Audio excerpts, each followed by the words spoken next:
Pensé que mi vida era un equilibrio precario de mentiras piadosas y sonrisas forzadas, hasta que esa noche en el bar del Tubo, Álvaro me miró de una forma que me hizo cuestionar si el infierno era quemarse vivo o ahogarse en silencio. Acababa de confesarle a un desconocido en el baño que amaba a mi jefe, un hombre casado con 2 hijos, y al salir, él estaba allí, con una copa en la mano, como si el destino se burlara de mis secretos. Y entonces, sin palabras, me besó, un beso que no pedí, pero que reclamé con la furia de años reprimidos, sabiendo que destruiría todo lo que había construido para sobrevivir en esta ciudad de fachadas impecables. Me llamo Santiago, tengo 34 años, y Zaragoza ha sido mi cárcel dorada desde que llegué hace 10, huyendo de un pueblo en Castilla donde ser gay era sinónimo de ser el chivo expiatorio de las misas dominicales. Trabajo en una firma de consultoría en el centro, en un edificio de cristal que refleja el pilar como un espejo roto, y Álvaro es mi jefe directo, cuarentón, con esa mandíbula cuadrada que parece tallada en el granito de las murallas romanas, ojos verdes que cortan como el viento del Moncayo en invierno, y una esposa que publica fotos familiares en Instagram con filtros que ocultan las grietas. Él es el epítome del hombre aragonés exitoso, pragmático, leal a la tierra, con un acento que arrastra las R's como si arrastrara cadenas invisibles. Yo, en cambio, soy el tipo eficiente, el que llega temprano y se va tarde, el que cubre sus errores con una sonrisa que no llega a los ojos. Nuestra relación profesional es impecable, reuniones en salas con vistas al Ebro, correos con gracias, equipo firmados por él, y yo, siempre un paso atrás, admirándolo en silencio, odiándome por ello.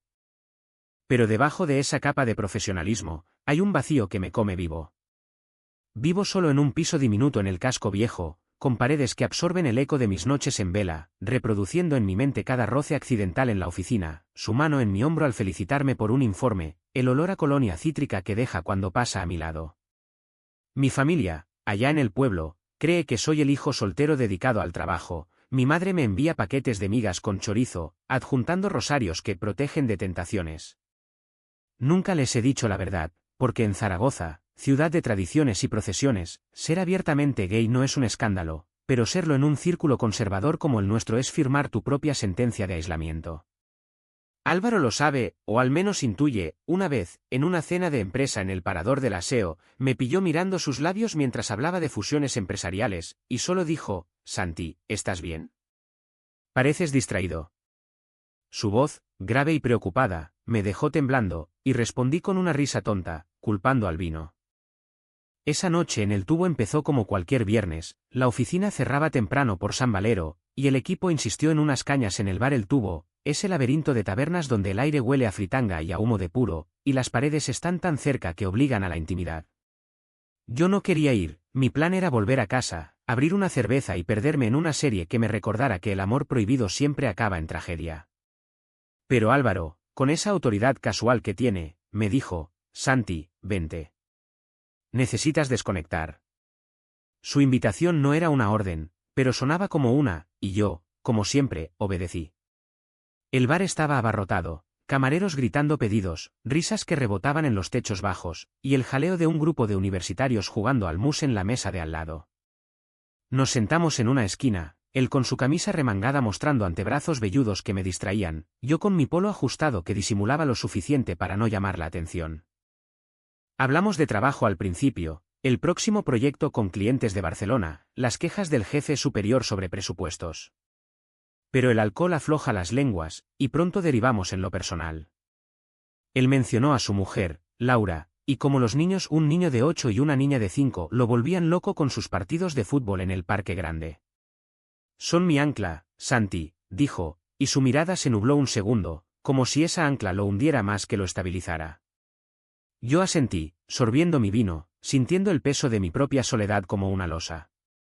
«¿Y tú? ¿Alguna novia por ahí que no sepamos?», preguntó, y su tono era juguetón, pero había algo en sus ojos, una curiosidad que rozaba lo invasivo. Negué con la cabeza, balbuceando algo sobre no tener tiempo, y me excusé para ir al baño, huyendo de esa mirada que me desnudaba. En el baño, un tugurio con azulejos amarillentos y un espejo empañado, me lavé la cara con agua fría, tratando de calmar el pulso que latía en mis sienes. Un tipo entró, cuarentón con barba descuidada, y me miró como si leyera mis pensamientos. «Pareces perdido, chaval», dijo, y sin saber por qué, quizá el vino, quizá el hastío, le confesé: amo a mi jefe. Y él ni lo sabe, ni lo sabrá nunca. El desconocido río, no con maldad, sino con esa compasión cruda de quien ha estado allí. La Zaragoza de las apariencias, ¿eh? Suerte, que la vas a necesitar. Salí de allí con las piernas de plomo, y allí estaba Álvaro, esperándome en el pasillo estrecho, con 2 copas frescas en la mano. Te vi entrar pálido. Toma, esto te anima. Su sonrisa era genuina, y en ese momento, bajo la luz mortecina de una bombilla desnuda, vi en él no al jefe, sino al hombre, vulnerable, humano, con arrugas de fatiga alrededor de los ojos. Bebimos en silencio al principio, el bullicio del bar como un muro entre nosotros. Luego, él habló, de su juventud en un pueblo cerca de Teruel, de cómo se casó joven porque así se hacía, de las noches en que se preguntaba si había tomado el camino correcto. Sus palabras eran un torrente contenido, y yo escuchaba, hipnotizado, sintiendo que por primera vez alguien me veía de verdad. Tú eres diferente, Santi. Siempre lo he notado. Tienes esa intensidad. Su mano rozó la mía al gesticular, y el contacto fue eléctrico, un chispazo que me dejó sin aliento. No sé quién se movió primero, quizá yo, quizá él, pero de repente sus labios estaban en los míos, duros, urgentes, con sabor a vino tinto y a arrepentimiento. El beso duró segundos eternos, sus dedos en mi nuca, mi cuerpo respondiendo con una traición que había reprimido durante años. Cuando se apartó, sus ojos eran pozos de pánico. Lo siento. No sé qué. Pero yo, con el corazón desbocado, solo pude susurrar, no pares. Esa noche no volvimos al bar. Salimos a la calle, el frío de diciembre mordiendo nuestras mejillas, y caminamos sin rumbo por el casco, pasando por la lonja donde los fantasmas de mercaderes medievales parecían juzgarnos. Hablamos poco, sus excusas se entretejían con mis confesiones, y acabamos en mi piso, un error que sabía que pagaría caro.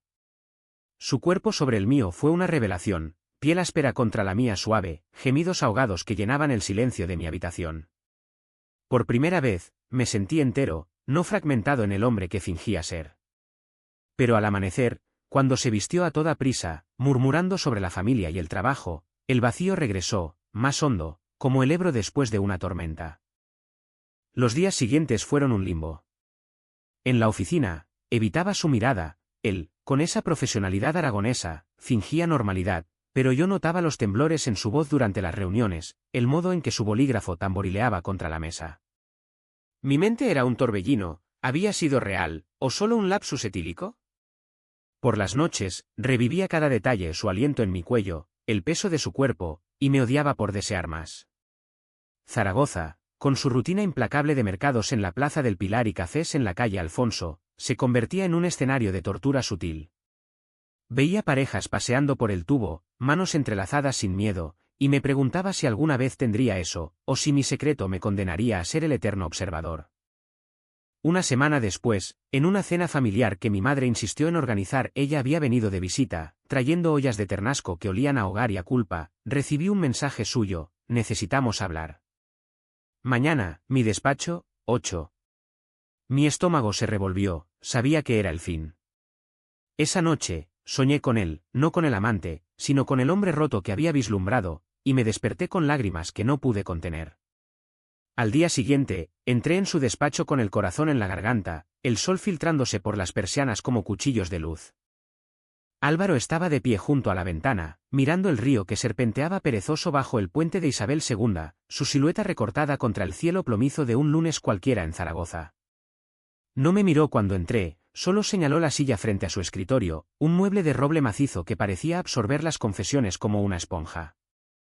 Siéntate, Santi, dijo, y su voz era un hilo tenso, como las cuerdas de una guitarra flamenca a punto de romperse. Me senté, las palmas sudadas contra los muslos de mis pantalones, y esperé el veredicto que sabía vendría: fue un error, no puede repetirse, un corte limpio para preservar las apariencias que ambos habíamos construido con tanto cuidado. Pero en lugar de eso, se giró lentamente, y en sus ojos vi no ira, sino una tormenta contenida, remordimiento mezclado con algo más oscuro, un hambre que no se sacia con una noche. Lo que pasó.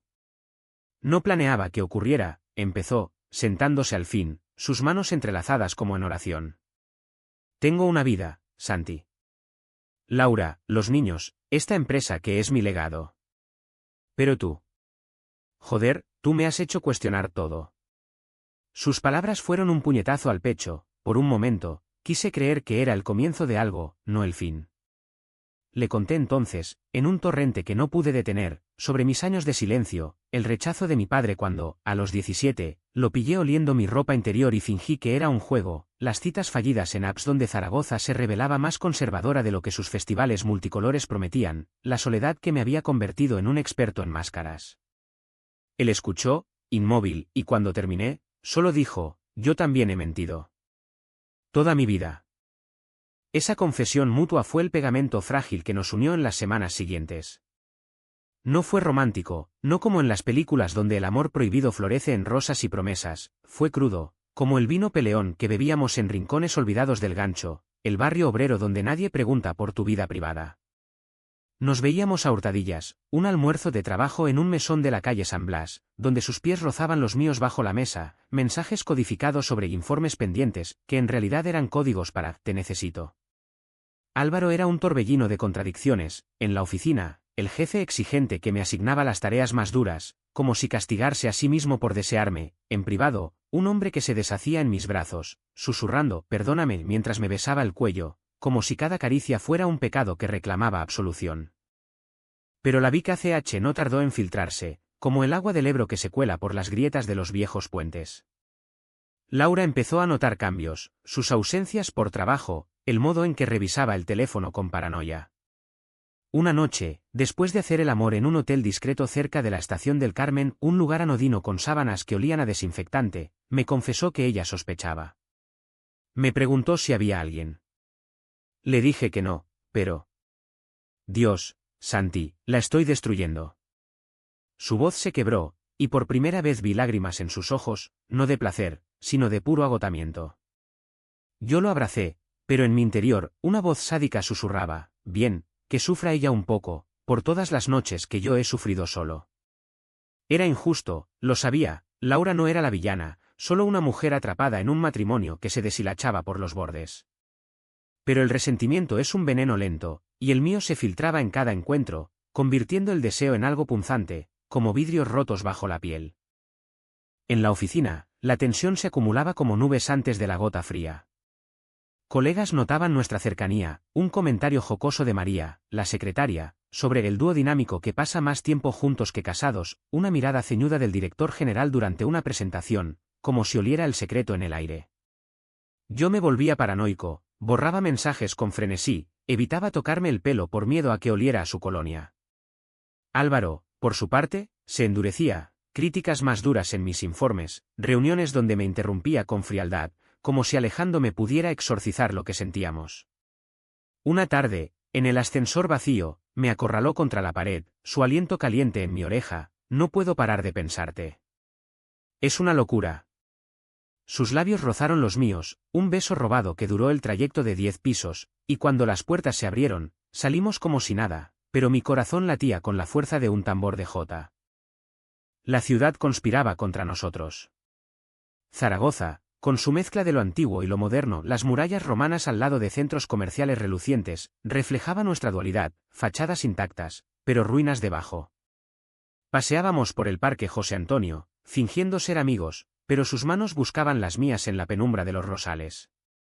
Hablábamos de futuro imposible, ¿y si lo dejo todo?, preguntaba él, pero ambos sabíamos que era una fantasía. Su familia era su raíz, arraigada como los olivos en las 5 villas, la mía, un eco lejano que me recordaba cada domingo con llamadas donde mi madre preguntaba ¿a cuándo te casas, hijo? El peso de esas expectativas me asfixiaba, y en las noches solitarias, me preguntaba si valía la pena, el placer efímero contra el abismo de la exposición. Una grieta mayor se abrió en una cena de empresa en el Palacio de la Aljafería, ese castillo mudéjar que huele a historia y a intrigas palaciegas. Estábamos en el patio, bajo las estrellas, con jazz flotando en el aire y copas de tempranillo circulando.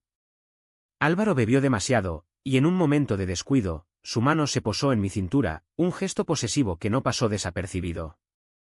Javier, un compañero envidioso con lengua viperina, lo vio y soltó un chiste: cuidado, Álvaro, que Santi te roba el corazón. O algo más. La risa general fue nerviosa, pero yo sentí el calor subir a mis mejillas, y Álvaro retiró la mano como si quemara. Más tarde, en el baño, siempre los baños, esos confesionarios modernos, me enfrentó: esto tiene que parar. Por tu bien, por el mío. Sus palabras fueron un cuchillo, y respondí con rabia contenida: entonces, ¿qué fue esa noche? ¿Un experimento? Se quedó callado, y salí de allí con el alma hecha trizas. Los días se volvieron un ritual de negación. Él me evitaba en los pasillos, yo me enterraba en el trabajo, acumulando horas extras como escudos.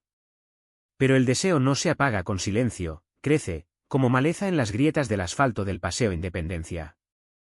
Soñaba con él, sueños eróticos que me despertaban sudado, y pesadillas donde Laura lo descubría y yo era el monstruo, el que había corrompido al hombre de familia. Mi salud se resintió: insomnio, un herpes labial que no se curaba, el estómago revuelto en las reuniones. Un terapeuta online anónimo, pagado con tarjeta prepago, me diagnosticó estrés postraumático, pero ¿cómo explicas que el trauma es amar a alguien que no puedes tener? Entonces llegó la primera señal de que el secreto se deshilachaba: un email anónimo en mi bandeja, sin asunto, solo una foto borrosa de nosotros saliendo del hotel, tomada desde un coche. Mi sangre se heló. ¿Quién? ¿Javier? ¿Un vecino curioso? No respondí, borré todo, pero el miedo se instaló como un inquilino permanente. Le conté a Álvaro en un mensaje cifrado, y su respuesta fue: nos vemos esta noche. Mi casa. Laura está con los niños en casa de sus padres. Fue un riesgo suicida, pero fui, atraído por la promesa de respuestas, o quizás solo por él. La casa de Álvaro en el Actur era un chalet moderno, con jardín vallado y luces LED que simulaban calidez. Entré por la puerta trasera, el corazón martilleando, y lo encontré en la cocina, con una botella de whisky escocés abierta. Míralo, dijo, pasándome el móvil con la foto. Su rostro era una máscara de pánico. Alguien nos vigila. Esto acaba aquí. Pero sus ojos decían lo contrario, y cuando me acerqué, me atrajo contra el mármol de la encimera, besándome con desesperación, como si el fin del mundo estuviera en esa cocina. Hicimos el amor allí mismo, sobre la mesa de desayuno donde comían sus hijos, un acto profano que nos dejó temblando de culpa y éxtasis. Después, tendidos en el suelo, él lloró: te quiero, Santi. Pero no puedo perderlo todo. Esa noche marcó el inicio del verdadero tormento. El email anónimo fue el primero de varios: insinuaciones veladas, fotos más nítidas, demandas de dinero que ignoramos. El terror nos unía y nos separaba, cada encuentro era un adiós disfrazado de pasión. Zaragoza se sentía más pequeña, asfixiante, con sus ojos invisibles en cada esquina. Yo empecé a beber solo, en bares del Portillo donde los parroquianos no preguntan, y Álvaro se volvió distante, un fantasma en la oficina. Sabía que el turning point se acercaba, como una crecida del Ebro en primavera, inevitable, destructora. El segundo email llegó un martes por la mañana, mientras desayunaba un café solo en mi balcón con vistas a la muralla de la Magdalena, donde las sombras de los cipreses se alargaban como dedos acusadores. Era una captura de pantalla, un chat de WhatsApp entre colegas, con Javier especulando sobre el favoritismo de Álvaro con el maricón de Santi. La palabra me golpeó como un bofetón, no era la primera vez que la oía susurrada en los pasillos, pero verlo escrito, en negro sobre blanco, la hacía real, palpable. Mi mano tembló al verter el azúcar, y el grano se derramó como lágrimas blancas sobre la mesa. Borré el email, pero las palabras se clavaron en mi mente, reproduciéndose en loop durante el trayecto en bus al trabajo, pasando por el mercado central donde las vendedoras gritaban ofertas de frutas maduras, ajenas a mi mundo desmoronándose. En la oficina, Álvaro notó mi palidez y me llamó a su despacho bajo pretexto de revisar un presupuesto. Cerró la puerta con llave, un clic que sonó como un disparo, y le mostré el móvil. Leyó en silencio, su mandíbula apretada hasta que los músculos se marcaron como cables de acero. «Hijo de puta», murmuró, refiriéndose a Javier, pero en su voz había más miedo que rabia. «Tenemos que confrontarlo». Le rogué que no, una confrontación solo avivaría las sospechas, y en Zaragoza, donde los chismes viajan más rápido que el ave, seríamos leña para el fuego de las lenguas ociosas. Él cedió, pero el daño estaba hecho. Esa tarde, durante una reunión en la sala de juntas con vistas a la basílica, sentí las miradas laterales, los codazos disimulados. María, siempre la mediadora, me pasó una nota: ¿todo bien? Pareces enfermo. Sonreí, pero por dentro me desangraba. La VKCH se volvió un goteo constante, erosionando lo poco que quedaba de nosotros. Álvaro empezó a llegar tarde a las citas clandestinas, excusándose con reuniones imprevistas que olían a mentiras. Una noche, esperándolo en un motel cutre cerca de la feria de muestras, me envió un audio, su voz ronca, entrecortada. Laura lo sabe, Santi. No todo, pero sospecha. Me ha preguntado por ti. El pánico en su tono era contagioso, cancelé la noche, me encerré en casa con una botella de ginebra que me dejó un dolor de cabeza bíblico. Al día siguiente, en el supermercado de Lanuza, me topé con Laura por casualidad, alta, con el pelo recogido en una coleta práctica, empujando un carrito lleno de pañales y leche. Me saludó con calidez fingida. Santiago. ¿Cómo va el trabajo? Pero sus ojos eran pozos de interrogación, y cuando mencioné a Álvaro, su sonrisa se tensó como una cuerda de guitarra. Salí de allí con el corazón en la garganta, sabiendo que el círculo se cerraba. El silencio entre nosotros se volvió ensordecedor. En la oficina, nuestras interacciones eran transacciones frías. Envía el informe antes de las 3, entendido, jefe. Pero en los momentos robados, un roce en el archivo, una mirada prolongada en el parking, el fuego latía, recordándonos lo que perdíamos. Yo me hundía en la autocompasión, noches en vela mirando el techo agrietado de mi piso, reproduciendo nuestras conversaciones, preguntándome si el amor valía este purgatorio. Empecé a fantasear con huir a Barcelona, donde la diversidad es norma, no excepción, pero la idea me aterrorizaba. Zaragoza era mi hogar, con sus fiestas del Pilar que me habían visto crecer en secreto, sus ríos que me habían consolado en rupturas pasadas. Álvaro, mientras tanto, se endurecía, bebía más en las cenas de empresa, llegaba con ojeras que delataban insomnio, y una vez, en un arrebato, me confesó, sueño contigo, y despierto odiándome. La presión familiar agravaba todo. Mi madre, en una visita sorpresa, me encontró desaliñado y me sermoneó sobre encontrar una buena chica, sus palabras como sal en la herida. Le mentí, como siempre, contándole sobre una amiga inventada, pero su mirada escrutadora me dejó vacío. Álvaro enfrentaba lo propio, los niños, inocentes en su caos, le preguntaban por qué papá estaba triste, y Laura, según sus confesiones entrecortadas, había empezado terapia de pareja, un terapeuta que hurgaba en las grietas.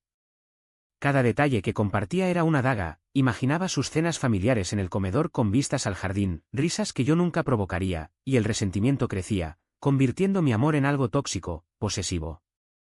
Una tarde de lluvia torrencial, esa gota fría que inunda Zaragoza en otoño, el tormento alcanzó un pico.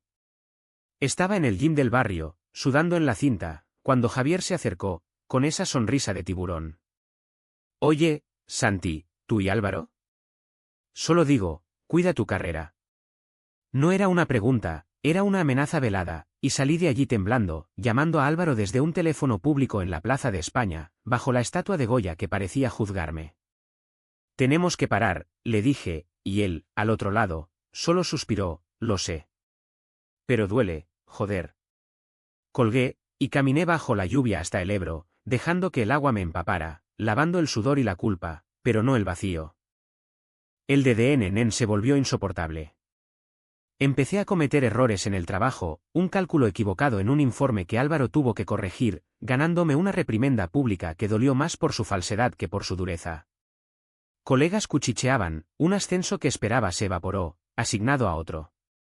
Álvaro me lo explicó en un café fugaz en la calle Mayor, es por protegerte.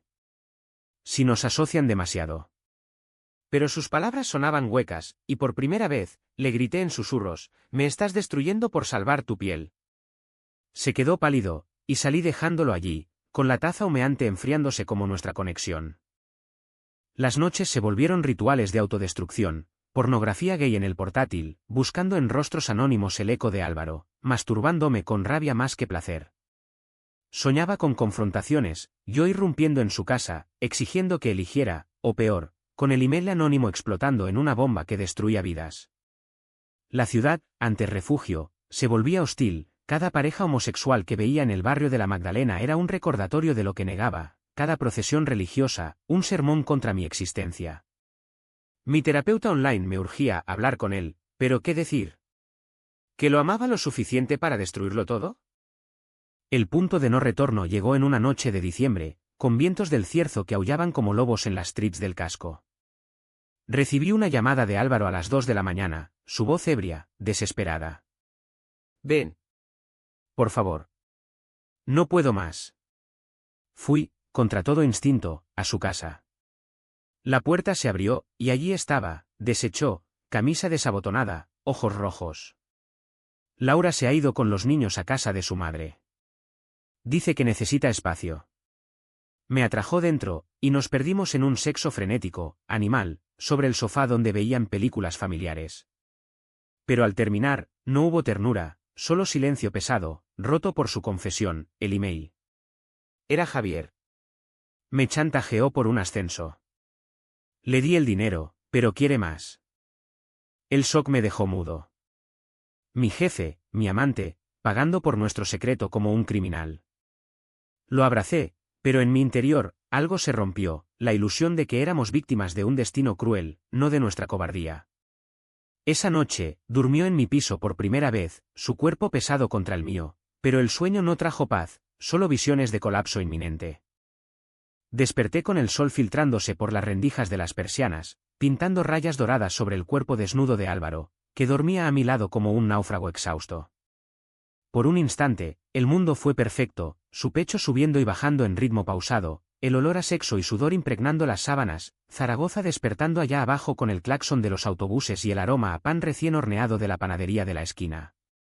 Me permití tocarlo, un dedo trazando la curva de su hombro, la línea de vellos que bajaba por su abdomen, y él murmuró algo incoherente, girándose hacia mí con una sonrisa somnolienta que me partió el alma.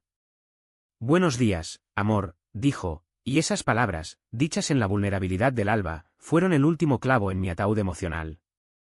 Pero la realidad irrumpió como un trueno, su teléfono vibró en la mesita, un mensaje de Laura: los niños preguntan por ti. Vuelve a casa, y él se incorporó de golpe, el pánico tiñendo su rostro de gris. Se vistió en silencio, evitando mis ojos, y cuando intenté besarlo, se apartó con gentileza cruel. Esto no cambia nada, Santi. Javier. Si habla, perdemos todo. Sus palabras fueron un mazazo, había pagado el chantaje, pero el miedo lo había convertido en un prisionero de su propia vida.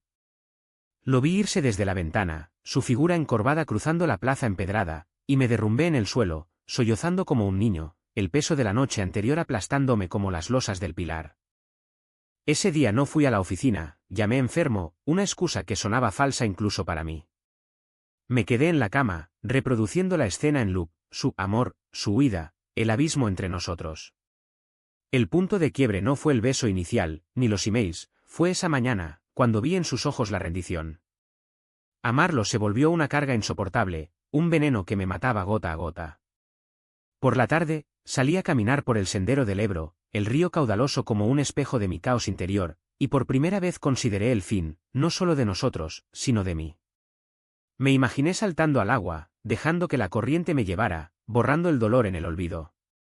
Pero el instinto de supervivencia, o quizá la cobardía, me detuvo. En cambio, llamé a mi terapeuta, y en una sesión virtual de emergencia, vomité todo, el amor, la traición, el secreto que me asfixiaba. Álvaro me escribió esa noche: perdóname. Te veo mañana.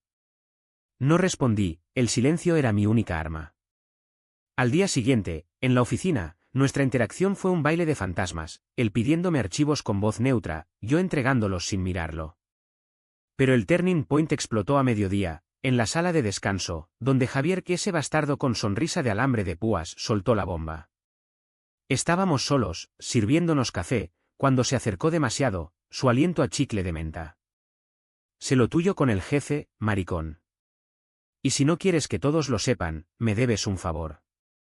Su mano rozó mi brazo, no accidental, y el asco me subió por la garganta.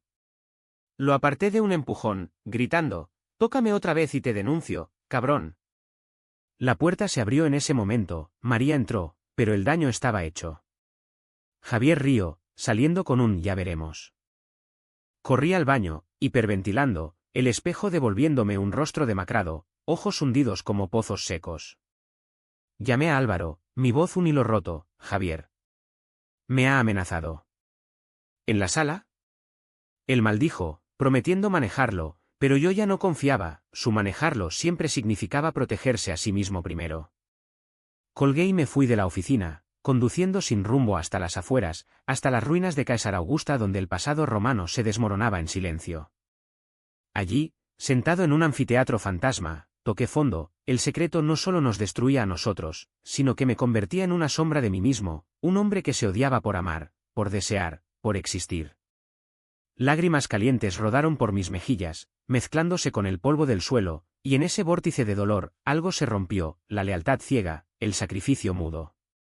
Decidí que no más, el silencio había sido mi cárcel, y era hora de romper las barras, aunque significara el caos. Regresé a casa al anochecer, con una determinación fría como el cierzo. Preparé una maleta pequeña, ropa esencial, mi pasaporte, el rosario de mi madre que nunca usaba, no por huir, sino por estar listo. Le envié un mensaje a Álvaro: necesito verte. Ahora. Mi piso. Llegó una hora después, oliendo a colonia y a pánico, su abrigo salpicado de lluvia fina. Santi, lo de Javier. Lo he despedido. Falsificación de gastos, le colgaron el muerto. Su intento de heroísmo me enfureció, era otra capa de mentiras. Lo enfrenté, mi voz temblando pero firme: no es suficiente. Todo esto nos está matando. Tú a tu familia, yo a mí mismo. Él negó, acercándose, sus manos en mis hombros: podemos manejarlo. Discretamente. Pero yo me zafé, el contacto quemando como ácido. No. Quiero la verdad. ¿Me amas, o soy solo un escape de tu vida perfecta? El silencio que siguió fue ensordecedor, roto solo por el tic-tac de un reloj en la pared. Sus ojos se llenaron de lágrimas, y cuando habló, fue con la honestidad cruda de quien toca fondo: te amo. Pero no puedo dejarlos. ¿Soy un cobarde, Santi? Esas palabras fueron el catalizador, el dolor se volvió entumecimiento, una parálisis que me permitió ver claro: había sacrificado mi paz por un hombre que no elegiría sacrificar la suya. No grité, no lloré, solo asentí, recogiendo mi maleta. Entonces, adiós. Él suplicó, arrodillándose incluso, sus manos aferrándose a mis piernas: por favor, no me dejes. Pero yo ya estaba roto, el beso inicial un recuerdo lejano, y salí a la noche zaragozana, el frío envolviéndome como un sudario. Caminé horas, sin rumbo, pasando por el teatro romano donde las sombras de gladiadores pasados parecían susurrar lucha. El entumecimiento se profundizó, no sentía rabia, solo una vacuidad que absorbía todo. Llamé a un taxi hasta un hostal en el barrio de Delicias, un lugar anónimo donde pagué en efectivo, y me acosté vestido, mirando el techo manchado. El sueño vino en fragmentos, sueños de Álvaro con su familia, yo solo en un pueblo olvidado, y al despertar, la realidad golpeó: había tocado fondo, pero en ese abismo, vislumbré una salida, tenue como el alba sobre el jalón. Al día siguiente, no volví al trabajo. Envié una dimisión por email, breve y profesional, por motivos personales. Álvaro llamó 100 veces, no contesté. El mundo se contrajo a lo esencial: una llamada a mi madre, confesándole todo en un sollozo que la dejó muda al otro lado: hijo. Dios te perdone, y el inicio de una terapia real, en un centro LGTB de la ciudad que encontré en una búsqueda desesperada. Zaragoza, por primera vez, no me ahogaba, sus calles se abrían, prometiendo renacimiento en medio de las ruinas. Pero el verdadero quiebre fue interno, el secreto expuesto, aunque solo a mí mismo, liberó un torrente. Ya no era el Santi sumiso, era un hombre herido, sí, pero vivo, listo para el clímax que vendría, no con explosiones, sino con la quietud de una decisión irrevocable. Los días siguientes al quiebre fueron un limbo gris, como el cielo de Zaragoza en enero, cubierto de nubes que prometen nieve pero solo escupen llovizna. Me instalé en un apartamento temporal en el Oliver, un barrio obrero con bloques de hormigón que olían a humedad y a esperanza contenida, lejos del centro donde cada esquina gritaba recuerdos de Álvaro. El hostal había sido un puente, este piso, alquilado por meses, era un lienzo en blanco, paredes desnudas, una cocina con fogón eléctrico que chisporroteaba como mis nervios, y una ventana que daba a un patio interior donde niños jugaban al fútbol con una pelota desinflada. Allí, por primera vez en años, respiré sin el peso de la máscara, me permití llorar sin vergüenza, gritar en la ducha hasta quedarme ronco, y por las noches, escribir en un cuaderno raído, confesiones crudas, poemas torpes sobre besos robados y corazones partidos. Álvaro no se rindió fácilmente. Mensajes diarios, te echo de menos, hablemos, llamadas que ignoraba, incluso una visita sorpresa al nuevo piso que abortó al ver la placa no molestar en la puerta.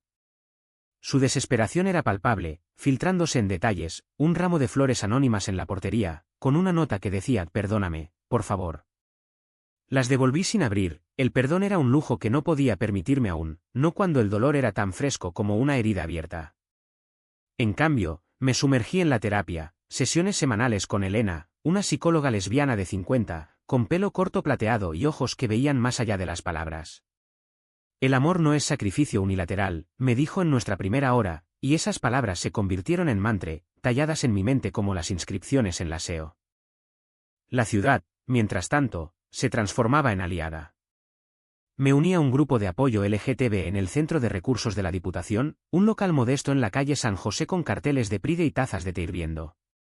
Allí, entre desconocidos que compartían historias de rechazos familiares y amores tóxicos, encontré ecos de mi propia voz. Hablé por primera vez en público, amo a un hombre casado, y me destruyó. Las lágrimas cayeron, pero también aplausos, abrazos que olían a colonia barata y autenticidad.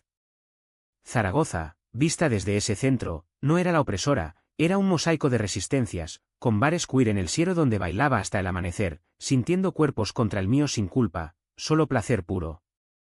Pero el clímax no llegó con fanfarrias, fue silencioso, como el crepúsculo sobre la huerva. 2 semanas después de mi dimisión, recibí una llamada de Laura. Su voz era calmada, casi amable. Santiago, necesitamos hablar. Por Álvaro. El pánico me invadió, pero accedí, nos citamos en un café neutral en la Plaza de la Magdalena, un lugar con mesas de mármol y el aroma a chocolate con churros que contrastaba con la tensión. Llegó sola, compuesta en un abrigo de lana gris, el pelo suelto enmarcando un rostro que había visto en fotos familiares, bonita, pero cansada, con líneas de preocupación alrededor de la boca. Pidió un cortado, y tras un silencio incómodo, soltó, sé lo de vosotros. No todo, pero suficiente. Los emails, las noches. El mundo se detuvo, mi café se enfrió en la taza, el bullicio de la plaza un zumbido lejano. Quise negar, pero ella levantó la mano, no mientas. Álvaro lo confesó todo anoche. Está destrozado. Lágrimas brillaron en sus ojos, no de rabia, sino de una tristeza profunda, la de quien pierde un sueño compartido. Habló entonces, con una honestidad que me desarmó, de su matrimonio joven, de los hijos que los unían como cadenas, de las sospechas que había ignorado por amor. No te odio, Santiago. Eres la víctima de su cobardía, como yo. Sus palabras fueron un bálsamo y una espada, por primera vez, alguien me veía no como el seductor, sino como el herido. Le conté mi lado, el silencio, el sacrificio, el amor que me había consumido. Lloramos juntas, extrañas unidas por un hombre que nos había fallado a ambas. Salí de allí con el alma en carne viva, pero liberada. Llamé a Álvaro esa misma tarde, mi voz firme por primera vez, reúnete conmigo. En el puente de piedra, al atardecer. Llegó puntual, su figura recortada contra el sol poniente que teñía el Ebro de oro líquido. Estaba demacrado, barba de 3 días, ojos hundidos, el abrigo colgando flojo de hombros que habían perdido peso. Santi, empezó, pero lo corté, no. ¿Escucha? Le hablé entonces, con la furia contenida de meses, de cómo me había hecho sentir sucio, invisible, de cómo su indecisión me había empujado al borde, de cómo, al final, me había salvado al romperme. Te amé, Álvaro. Pero ya no. Mereces tu vida, con sus mentiras. Yo merezco la mía, sin ellas. Él sollozó, un sonido gutural que rebotó en las barandillas del puente, arrodillándose de nuevo, suplicando, quédate. Te lo daré todo. Pero yo ya había dicho lo no dicho, rechazado el sacrificio que me definía. Me aparté, caminando hacia la orilla opuesta, el río testigo mudo de mi renuncia. No miré atrás, el clic de ese rechazo fue el clímax, no ruidoso, sino profundo, como el último latido antes de la paz. Esa noche, solo en mi piso, sentí el vacío, pero también un brote, la libertad de ser yo, sin cadenas. Llamé a mi madre, y esta vez, no mentí, mamá, soy gay. Y estoy aprendiendo a vivir con eso. Su silencio duró eternidades, roto por un dijo. Ven a casa. Hablaremos. No fue perdón inmediato, pero fue un paso, el primero en un camino propio. El clímax se extendió en días. Álvaro dimitió de la empresa, mudándose temporalmente a Teruel para reflexionar, según rumores que oí en el grupo de apoyo. Javier fue expulsado formalmente por acoso, un cierre poético. Yo, por mi parte, empecé un curso online de diseño gráfico, soñando con freelancers que me liberen de oficinas tóxicas. Zaragoza, con su Ebro eterno, fluía a mi alrededor, recordándome que las corrientes cambian, pero el río permanece. Los meses siguientes fueron un tapiz de curación irregular, tejido con hilos de soledad y descubrimientos inesperados. Primavera llegó a Zaragoza como una amante impaciente, almendros en flor tiñendo el Parque Grande de rosa, terrazas abarrotadas en la calle Coso donde la gente reía con acento aragonés, y yo, navegando ese renacer con pasos tentativos. Mi piso en el Oliver se llenó de vida, plantas en macetas rescatadas de mercadillos, un gato callejero al que llamé Ebro por su pelaje gris río, y paredes pintadas de azul cielo que ahuyentaban las sombras. El trabajo freelance despegó lento pero constante, diseños para ONGs LGTB, logos para bares queer, dándome la independencia que siempre anhelé, sin jefes ni secretos. Álvaro pagó su precio en silencio, como un exilio autoimpuesto. Oí fragmentos, se divorció amigablemente, Laura llevándose la custodia compartida de los niños, mudándose ella a Huesca con su familia. Él se quedó en Zaragoza, pero en un piso modesto en el Romareda, trabajando como consultor independiente, evitando los círculos antiguos. Una vez, lo vi en el mercado de las Delicias, más delgado, con canas prematuras en las sienes, comprando naranjas con manos temblorosas. Nuestras miradas se cruzaron, él sonrió, triste, y levantó la bolsa en saludo. Asentí, y seguí caminando, el encuentro un cierre sin palabras, un reconocimiento de que ambos habíamos sobrevivido, marcados pero enteros. La sanación no fue lineal, hubo recaídas. Noches en que el deseo me despertaba, imaginando su tacto, y mañanas donde el resentimiento bullía, culpándolo por robarme la inocencia de amar. Elena, en terapia, me guiaba, el perdón es para ti, no para él.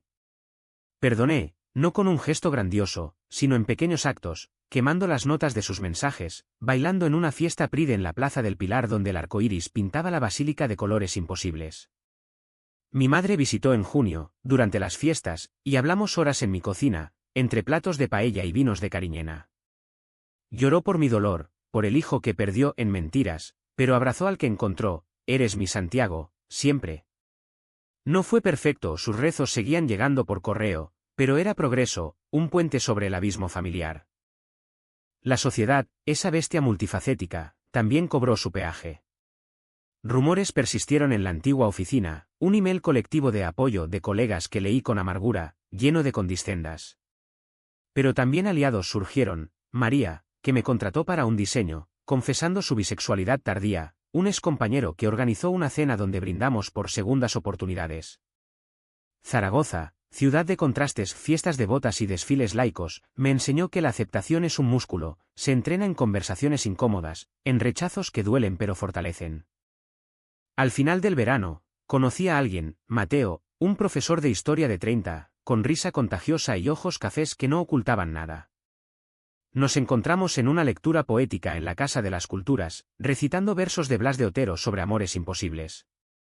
Hablamos después, sobre Goya y sus caprichos negros, y acabamos en un bar del Tubo irónico, el mismo laberinto donde todo empezó, bebiendo sidra y compartiendo silencios cómodos.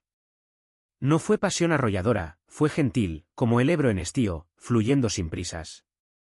Dormimos juntos por primera vez en septiembre, su cuerpo delgado contra el mío, y al amanecer, no hubo huidas, solo café y planes para un picnic en el Monte Urbión. No gané un trofeo, la vida no es una telenovela. Álvaro reapareció una vez, en una carta manuscrita, gracias por liberarme, aunque duela.